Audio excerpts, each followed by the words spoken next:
डाकू आ रहा है। क्यों ठाकुर, इन्हें लाए थे रामगढ़ की रक्षा। ये हाथ नहीं फांसी का फंदा। बसंती, इन कुत्तों के सामने मत नाचना। सांभा 1975-এর 15ই আগস্ট মুক্তি পায় রমেশ সিপ্পি পরিচালিত কালজয়ী চলচ্চিত্র শোলে। 15ই আগস্ট তারিখটা যেমন ভারতের ইতিহাসে এক নতুন অধ্যায়ের সূচনা করেছিল, তেমনি এই দিনে মুক্তি পাওয়া শোলে ভারতীয় চলচ্চিত্রের ইতিহাসে এক নতুন যুগের সূচনা ঘটায়। ছবিটি একের পর এক রেকর্ড ভেঙেছে, গড়েছে অনেক নতুন রেকর্ড। মুক্তির পর 49টা বছর পেরিয়ে গেলেও এখনও জনপ্রিয় এই ছবিটি। একাধিক মহারথীকে নিয়ে তৈরি এই ছবিটি এক কথায় ultimate classic film of Bollywood. Sholay কেবল একটা সিনেমাই নয়, এটা ভারতীয় চলচ্চিত্রের মিথ, তাই বহুবার দেখেও পুরানো হয় না এই ছবিটি। প্রায় 3 কোটি টাকা ব্যয়ে নির্মিত এই ছবিটির কয়েকটি দৃশ্য সেন্সর বোর্ডের আপত্তির কারণে মূল ছবি থেকে বাদ দেওয়া হয়েছিল।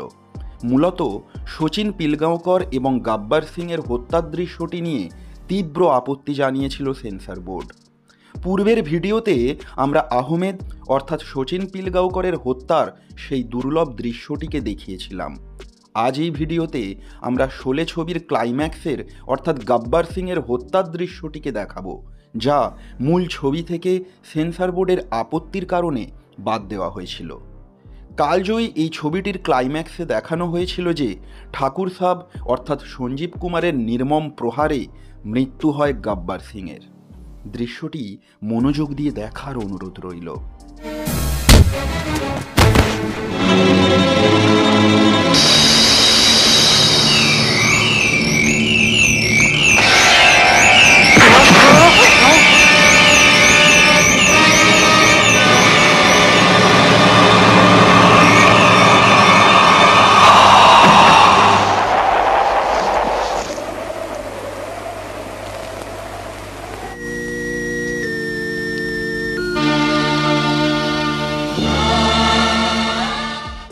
সেন্সর বোর্ড এখানেই আপত্তি তোলে।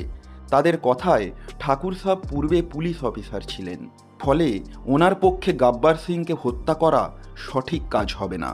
এর ফলে মানুষের মনে পুলিশ এবং আইনের ক্ষমতা নিয়ে প্রশ্ন দেখা দিতে পারে।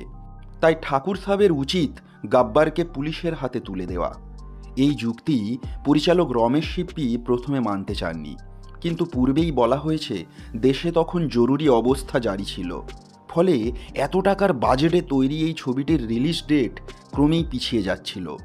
বাধ্য হয়েই পরিচালক রমেশ সিপ্পি ছবিটির অন্তিম দৃশ্যটিকে পরিবর্তন করেন।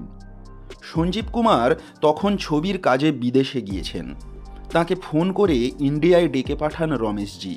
এরপর বেঙ্গালুরুর যে স্থানে এই দৃশ্যের শুটিং হয়েছিল, ওখানে আবার পুরো ইউনিট গিয়ে শেষ দৃশ্যটিকে শ্যুট করা হয়, যেখানে দেখা যায় পুলিশ অফিসারের দল এসে গাব্বার সিংকে হত্যা করা থেকে ঠাকুর সাহেবকে আটকান এবং বোঝান আপনার মতো দায়িত্ববান পুলিশ অফিসারের পক্ষে এই কাজ উচিত হবে না। এরপর ঠাকুর সাহেব পুলিশের হাতে গাব্বার সিংকে তুলে দেন। অন্তিম দৃশ্যটিকে পরিবর্তন করে কি পরিচালক সঠিক কাজ করেছেন? এছাড়াও এই ছবি থেকে একটি গানকে বাদ দেওয়া হয়েছিল। আপনারা শুনতে আগ্রহী থাকলে কমেন্ট করে জানাতে পারেন। ধন্যবাদ।